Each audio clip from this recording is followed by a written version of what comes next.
Yeah, great. Well, next up, we have another success story, and that I think a lot of the folks will get a lot of use out of listening, sort of how Kymeta came to be, and how it has worked to penetrate the DoD market and the private sector market. Pleased to have with us Bill Marks. Bill is the Chief Strategy Officer of Kymeta.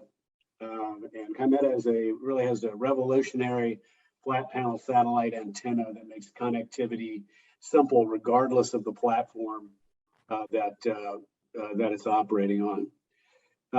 Bill, thanks for being here this morning or this afternoon. Yeah, thank you for having me. To start off, why don't we talk just about the company, if you will, sort of Kymeta 101, and then about your technology. Sure. So Kymeta started out in 2010, really was being incubated in 2010 from out of research that was being done at universities in the United States and other parts of the world around a science called metamaterial. Those universities were leveraging that science to try to develop technologies to make things invisible, to cloak things. So they were manipulating optical waves to do that. We thought there was a different application for that type of science to manipulate radio waves. So the company was founded in 2012. Our sponsors went around and acquired patent portfolios from these universities so we could have a free run at building this technology. But the problem that we were trying to solve was to make the challenge in this world is that only 70% of the world's land mass is not covered by wireless technology. So they may have some form of cellular, but cellular that's not capable of transferring data. So there's a big portion of the landmass that doesn't have connectivity whatsoever. I think we've seen that something like 3 billion people around the world have no connectivity whatsoever.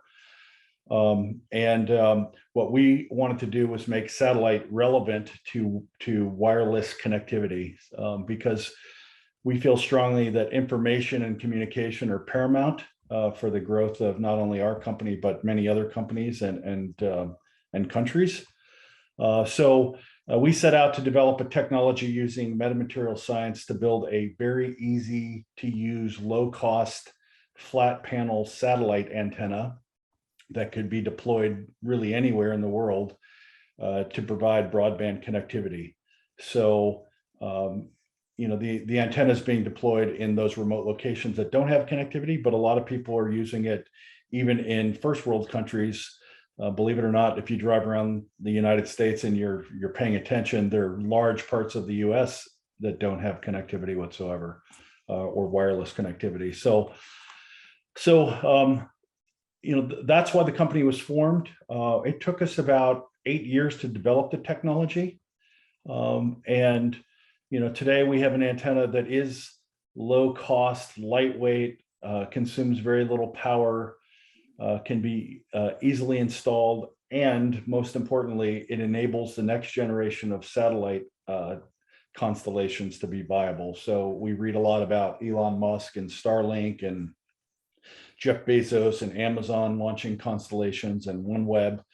These are satellites that are much closer to the Earth and fly very fast across the sky.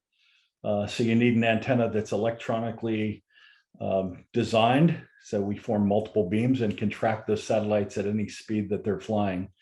That is what is going to enable the entire world to have connectivity eventually, or these low Earth orbit satellites. Traditionally, satellite constellations are all around the equator, and there are parts of the Earth that can't see those satellites. So extreme far north or far south could never get satellite connectivity. But with low Earth orbit constellations, the orbits are all over. They're in every direction. So the North Pole will have as much connectivity as Washington, D.C. 2 years from now. So that's a little bit about the company. This metamaterial science was completely out of the box thinking. No one had ever done anything like that for the last 50 years in satellite, and it's really changing changing the game on making satellite a relevant part of everybody's conversation around connectivity.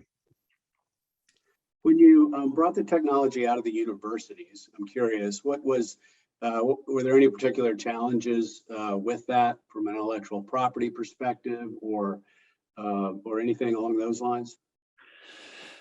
There's certainly we have a pretty broad range of IP. So today, I think we operate with about 200 patents, both in the U.S. and globally.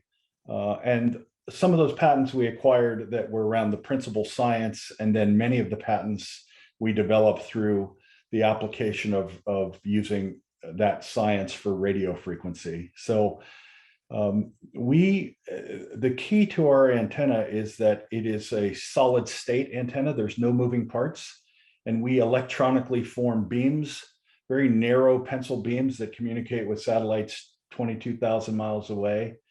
It's very software driven. So, if you can imagine you're on a vehicle going down the road and you're hitting potholes and you're communicating with the satellite 22,000 miles away, and you have to have pointing accuracy of 1/10 of 1 degree at 22,000 miles.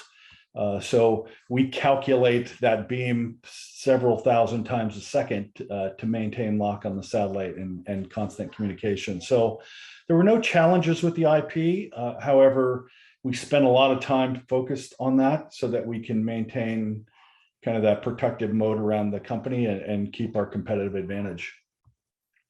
As the company grew, first acquiring the IP, and then into what it's doing now, what were some of the unique challenges that you guys faced that would be relevant for somebody else who's just starting out, in this, not just in your space, but in this defense dual use ecosystem in general?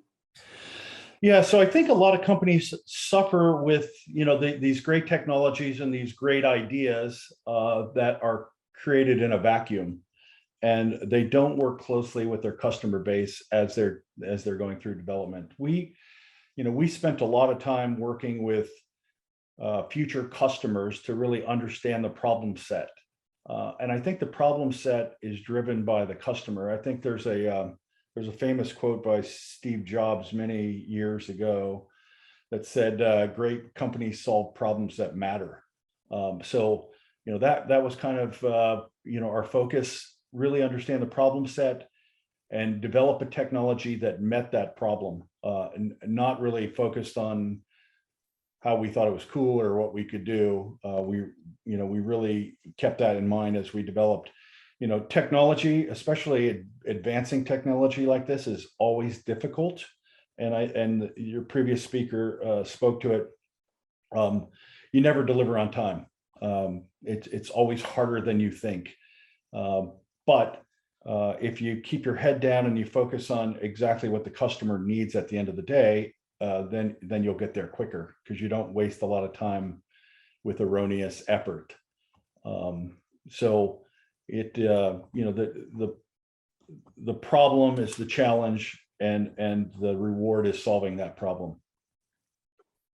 So I would bet that as you were doing that, as you were trying to get customer input, be customer centric and solving their problem, that you might have had another problem, and that is explaining the technology and what's in the art of the possible.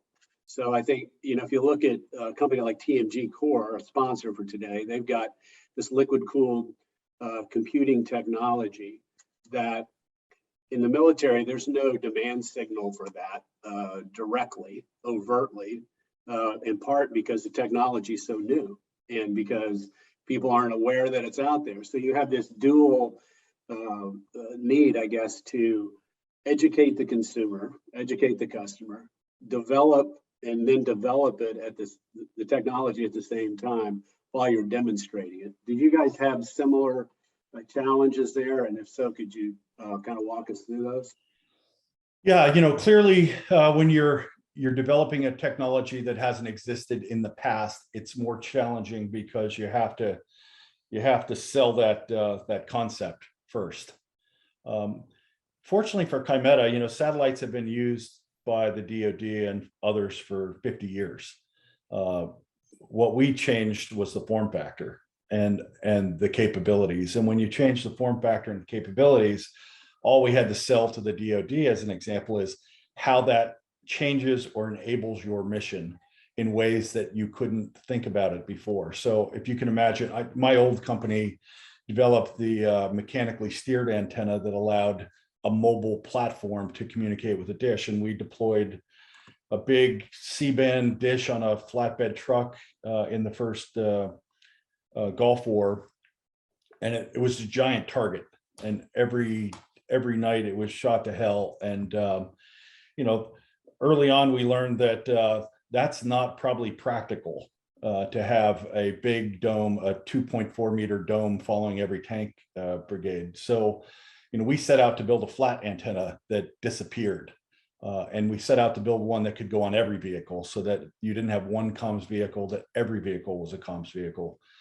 So, I think it's more challenging for others because they have to sell the concept of the value that they bring to the table. But, clearly the DoD and others understand the value of communication over the horizon or out of sight communication. So that's been around a long time.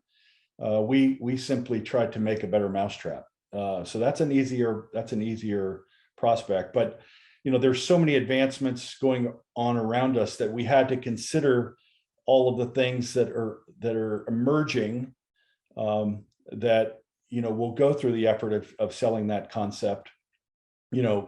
Communication and computation at the edge of a battlefield is something that's clearly important. And, we take an agnostic approach that enables all of those technologies to backhaul that information when it's out of sight, when it's over the horizon, so that not only does the warfighter see what's going on from the other technologies, but folks in the Pentagon could see what's going on the battlefield. So, and creating a broadband connectivity where, for the most part, the military's worked on very narrow band capabilities. So text messaging and nippers and zippers and so forth. Now we can send high definition videos in real time, to the other side of the world with, 20 milliseconds of latency. So it's really, we spend a lot of time with the DoD talking about the art of the possible. One of the things that's unique about our antenna is it consumes very little power. So it can go on a platform that produces very little power, like an M-Razor. But when it uses very little power, it also has a very low heat signature. And the way that we provide the connectivity, there's a very low RF signature. So it's no longer a target for people to zero in on.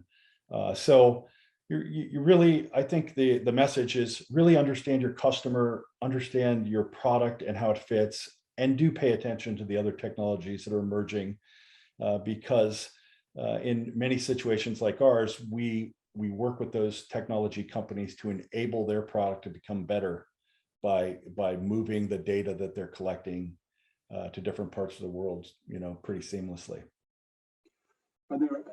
You guys have both commercial clients and DoD clients, but a larger percentage of your business in DoD.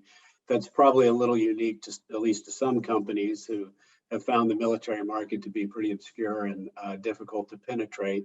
And as our last presenter, Mike Canty, talked about, the revenue cycle, the purchasing cycle there gets hung up due to continuing resolutions and things like that Yeah. Aren't necessarily sensitive to a young company's cash flow needs. When you approach when you look at the two markets, the commercial market and the DoD market, and I know this is a super broad question, but how do you look at the two markets in your go-to-market strategy? How does it differentiate between those two segments? Yeah, so it's, I think we are unique in that sense, in that when we looked at our product market fit, our product fits in both the commercial and the government market, but the fit initially doesn't. So our product is really driven by volume. Our cost is driven by volume. So we make the active layer of antenna on display lines. So the same lines that make your laptop screen make the active layer of our antenna. So it is a liquid crystal-based technology.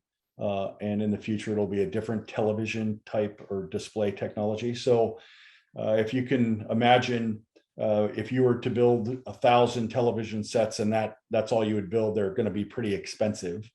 If you're going to build 10 million television sets, they're very inexpensive.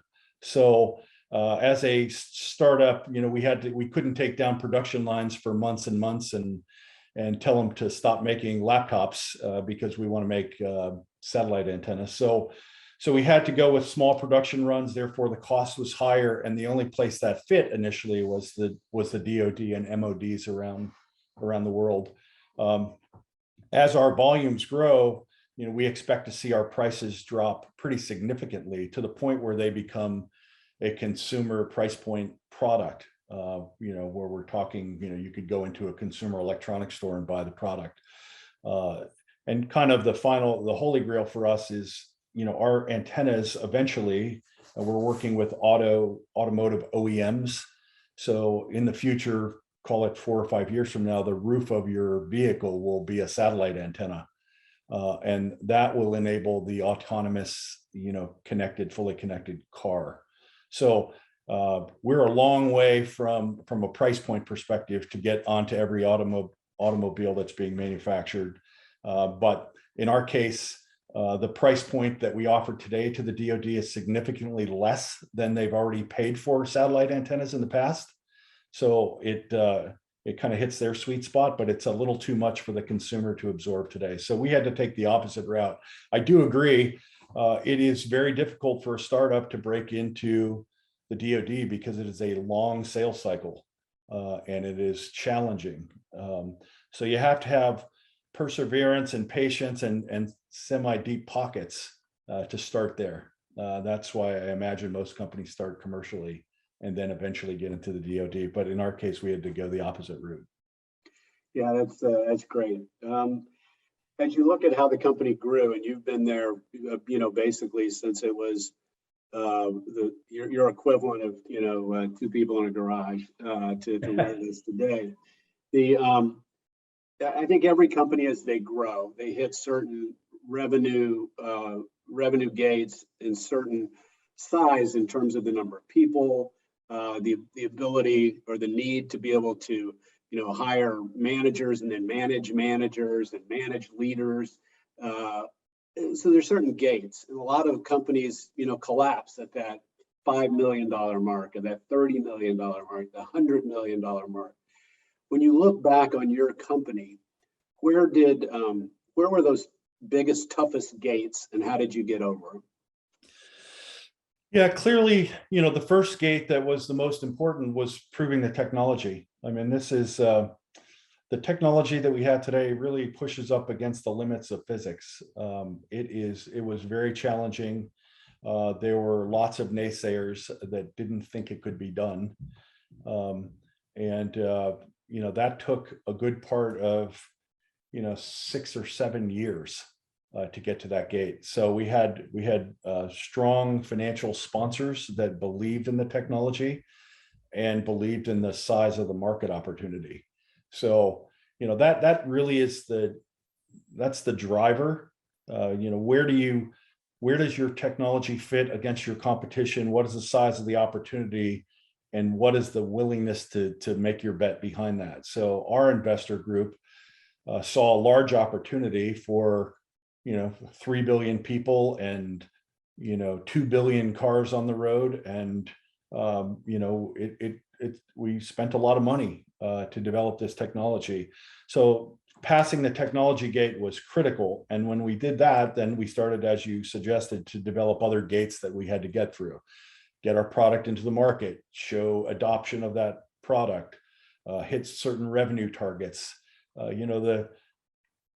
Business is all about passing gates. So you never get past the stage where you're free of scrutiny and goals. So although we've been successful, we constantly challenge ourselves with developments in technology and other milestones about customer and market penetration, volumes, costs down. It's always something, and that's the right way to run the company. Yeah, that's great. We've got, I think, time maybe for one last question. You've run your own company, built it from scratch, led it. You've obviously been part of this company's commercial and DoD growth. For young, or maybe even not for not so young, leaders of, we'll just say leaders of young companies. And if you're mentoring them today, regardless of the market that they're in, what are your top couple pearls of wisdom you want to share? Yeah, so they're not my unique opinion, and I think your previous speaker even suggested this whole concept of over-promising and under-delivering. We've had our share of that as well, in terms of things are always harder and more difficult and take longer than you expect. So the challenge is, when we started to develop our technology, we projected a date that we would have the product available, and of course we missed that date by 8 months. Unfortunately, we started the pre-sale, and that is a form of over-promising. So when you deliver a product late to the market, one mistake of over-promising ruins your credibility, and then it takes you years to regain that credibility. So the one key point that I'd make to young entrepreneurs or new entrepreneurs is that be careful what you suggest in the market, because people actually do pay attention. So you can get a lot of market traction, and that's fantastic. But if you miss the mark at all, you're going to be set back pretty far. So it takes a while to recover. That is certainly key. So be cautious of making statements and trying to meet enthusiasm from the market. Bill, there's been several questions come in. We won't be able to get to all of them. If folks are interested in reaching out to you or your team, what's the best way for them to do that? So I will share email addresses with you that I'm sure you can share to your viewers.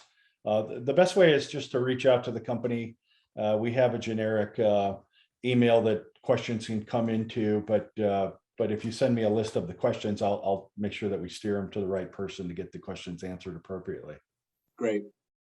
Well, I want to thank you for jumping on the chat today. I think it was really illustrative for companies that have a new technology, a groundbreaking technology, that are trying to communicate to DoD both what their tech can do, as well as then sell it to them and create a demand signal for them. It's a unique problem, and I know there's dozens of people on here today that got a lot out of this. So thanks a lot. Have a great rest of the afternoon, and maybe we'll see you next week at AUSF. Yeah, I'll see you there. Thank you very much for your time. All right, thanks. David, back to you. Thank you, Bo. Really appreciate that. That's a great conversation. Really want to thank Kymeta for having Bill with us here today. Great technology, and looks like great synergies between all these various companies. And I guess the more we get them to talk, the more they get to work, et cetera, together, the more good that can be done. I want to thank you for that great interview. You're still with us, Bill? Because I can't see you. If you are, I just want to say thank you. And thank you again for all the great work that you've done today. We'll talk with you soon, sir.